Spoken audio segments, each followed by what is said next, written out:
আরে শুনেছিস গোপালের বড় বেটা তো দেখছি খুব টাকা পাঠাচ্ছে প্রচুর, কিভাবে যে ইনকাম করছে, প্রচুর বাড়িতে টাকা পাঠাচ্ছে।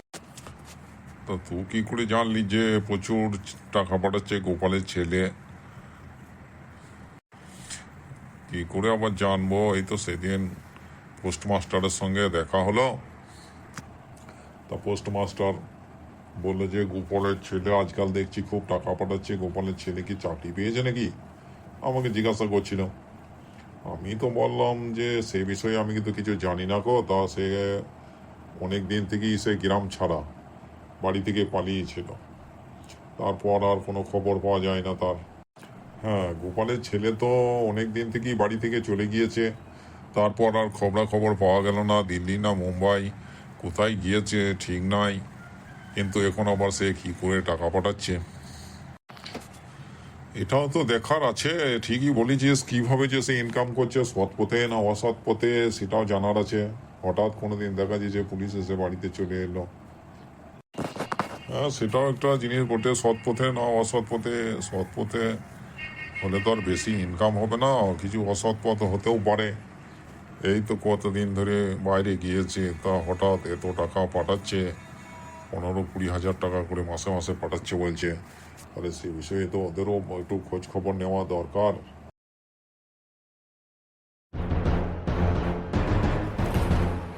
আমাদের গোপাল তো বেশ মাসে মাসে টাকা পাঠাচ্ছে অফিস থেকে, কিভাবে মানি অর্ডার করছে কি জানি। ও প্রচুর টাকা তো পাঠাচ্ছে, আমাদের তো খুব ভালোই হচ্ছে। ছেলেটা কেমন আছে কি জানি, কোনো খবরও পাচ্ছি না, কি কাজ করে তাও জানতে পারছি।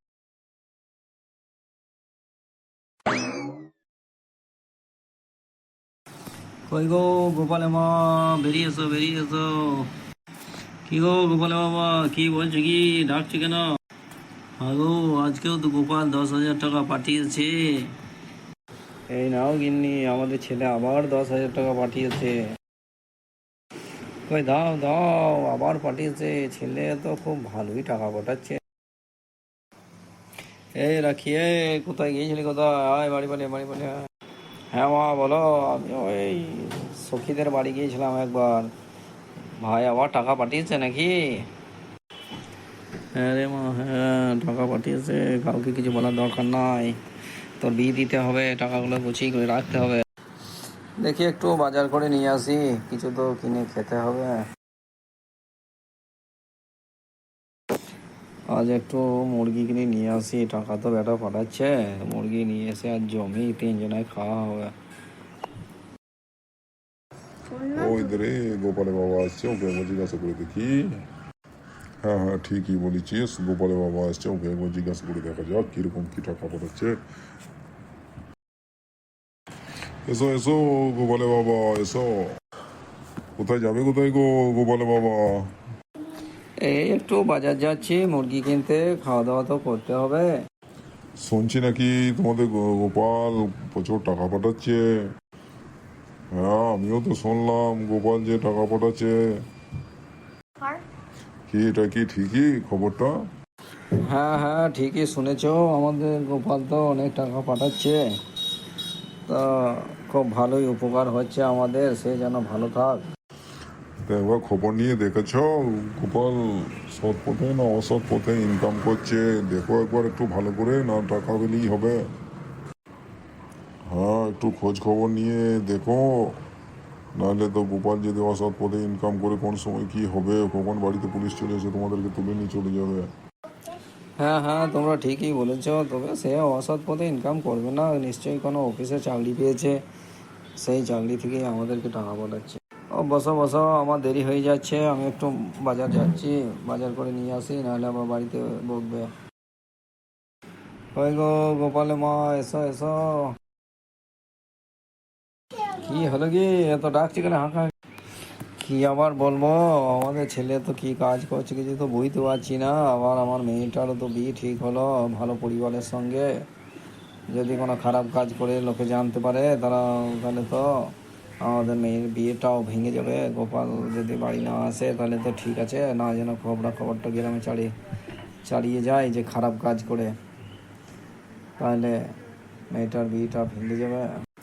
হ্যাঁ, এটা তুমি ঠিকই বলেছো, তবে সবাই শান্ত থাকতে হবে, আমাদের কোনো কাউকে কিছু বললে হবে না। গোপাল যেন বাড়ি না আসে। আমার ভাইকে নিয়ে তোমরা অযথা টেনশন করছো কেন? আমার ভাই খারাপ কাজ করতে পারবে না, সে একটা ভালো অফিসেই চাকরি করে। বেশ মা, বেশ, তোমার কথাই ঠিক হোক, সেই জন্য ভালো থাকুক, ভালো কাজ করুক। তোমারও তো বিয়ের কাজ প্রায় এগিয়ে এলো, তা এবারে বিয়েটা দিতে হবে। এবারে তোমার সম্বন্ধটা যদি ভেঙে যায় ভয় লাগছে, সেই জন্যই তো। বলতে না বলতেই তো আমাদের গোপাল বাড়ি এসে হাজির। কিরে গোপাল, তুই এর মধ্যেই বাড়ি চলে এলি? আর কিছুদিন থাকতে পারতিস, তোর বোনের বিয়েটা হয়ে যেত, তুই তারপর আসতে পারতিস। ভাই এসেছে তো আমাদের খুশির খবর। আমাদের বিয়েতে ভাই না থাকলে কি আর জমবে? ভাই থাকলে আমাদের কত খুশির খবর, কত কাজ করবে, খুশি আনন্দ হবে। আর তোমরা ওকে খামোকা বকছো অযথা। তুমি ওদের গোপালে আমার ভাইয়ের প্রতি তোমরা খারাপ ব্যবহার করছো। না মা, না, তুই তো বুঝতেই পারছিস, তোর বিয়েটা মিটে গেলে তো আমাদের ভালোই হতো, তারপর গোপাল এলে আমরা বিরাট খুশি হতাম। মা, এতদিন পর বাড়ি এলাম, তাও তুমি ওরা খুশি নাও? আমি কি এমন দোষ করেছি যে আমাকে তোমরা দেখতে পাচ্ছ না? না বাবা, রাগ করেই না, দেখ, আমাদের রাখির বিয়ে হয়ে গেলে তারপর তুই যদি আসতিস তাহলে আমরা খুবই খুশি হতাম। তো রাখির বিয়েতে আমরা চারজনাই থাকবো, তবে তো আনন্দটা বেশি হবে, নাকি তোমরা চাইছো যে আমি না থাকলে তোমাদের বেশি আনন্দ হতো? থাক বাবা, থাক, তাহলে আমি আবার চলে যাচ্ছি। আমি আর তোমাদের কাছে থাকবো না, আমি তোমাদের বোঝা হয়ে গেছি। আমি বুঝতে পারছি তোমরা এখন আমাকে দেখতে পাচ্ছ না তো। না বাবা, না, তোকে দেখ, তোকে তো আমাদের কাছে তো বোঝানো হয়। তো কত আমাদের ভালো ছেলে, প্রিয় ছেলে, কত সুন্দর একটা কাজ পেয়েছিস, কত টাকা পাঠাচ্ছিস। এই বিয়েটা মিটে গেলে তুই যদি আসতিস তাহলে আমরা খুব খুশি হতাম। কি বিআই মশাই, হঠাৎ চলে এলেন না বলে কয়ে? আসুন আসুন। এলাম মানে আপনাদের সঙ্গে একবার দেখা করতে এলাম। বিয়ের আগে এদিকেই যাচ্ছিলাম, দেখলাম যে একবার দেখা করেই যাই। এই রাস্তা দিয়ে বাজার যাচ্ছিলাম। ও বেশ বেশ, ঠিক আছে, খুব ভালো হয়েছে আপনি এসেছেন, খুব ভালো হয়েছে। আর গোপাল, তুমি কবে এলে? বাড়ির কিছু তো বললে না যে আমি বাড়ি যাব। এ কি, আপনি গোপালকে চেনেন নাকি? চিনব না মানে? গোপালই তো আমাদের অফিসের স্টাফ। ও তো আমাদের কোম্পানিকে বিরাট লস থেকে বাঁচিয়ে দিয়েছে, ওই জন্যই তো আমরা ওকে রেখে দিয়েছি ভালো স্যালারি দিয়ে। বিরাট আমাদের ক্ষতির সম্মুখীন থেকে ও আমাদের বাঁচিয়ে দিয়েছে কোম্পানিটাকে। হ্যাঁ, তাই নাকি? আর আমরা গোপালকে ভাবছি কোথায় কি কাজ করে। গোপাল আপনার অফিসেই তাহলে কাজ করে? হ্যাঁ। হ্যাঁ মা, আমি ওই কাকার অফিসেই আমি চাকরি করি, ওনাদের অফিসেই আমি তো থাকি। তাহলে বসুন আপনারা, আমি এখন বাড়ি যাই, অনেক দেরি হয়ে গেল, আবার যেতে হবে অনেকটা রাস্তা। আঙ্কেল, আপনি আমাদের বাড়ি এলেন আর কিছু না খেয়ে যাবেন, এটা তো হতে পারে না।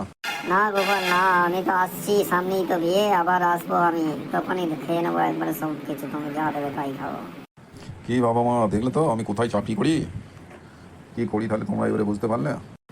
হ্যাঁ গোপাল, আমাদের ভুল হয়ে গেছে গোপাল। গ্রামে প্রচুর লোক আমাদেরকে খারাপ ভাবছিল যে গোপাল হয়তো অসৎ পথে টাকা ইনকাম করে এবং খারাপ পথে কাজ করে হয়তো কিছু, সেই জন্য এত টাকা পাঠাচ্ছে। হ্যাঁ বাবা, হ্যাঁ, কিছু মনে করিস না, আমরাও লোকের কথা শুনে তাদের কথাতেই মেতে উঠেছিলাম। তার কিছু মনে করিস না, ওই জন্যই ভাবছিলাম যদি এই খারাপ কাজ করিস ওরা যদি জানতে পারে, তাহলে যদি আমাদের রাখির বিয়েটা ভেঙে যায় তাহলে আর বিয়েটা হবে না। তা বেটা, কিছু মনে করিস না। দেখো মা, আমি একটা বড় কোম্পানিতে কাজ করি, কাজ করে না খেয়ে না দিয়ে তোমাদেরকে আমি শুধু দুবেলা ভালো রাখবো বলে, যাতে ভালো মন্দ খেতে পাও, থাকো ভালো সুখে শান্তিতে বাস করো, সেই জন্যই আমি কিন্তু টাকা পাঠাতাম। আর তাছাড়া বোন আছে, তার একটা বিয়ে দিতে হবে, সেই জন্যই আমি তোমাদেরকে এত কষ্ট করেও প্রচুর টাকা পাঠাতাম। আর তোমরা কিনা লোকের কথা শুনে আমাকে খারাপ ভাবতে। ছি ছি।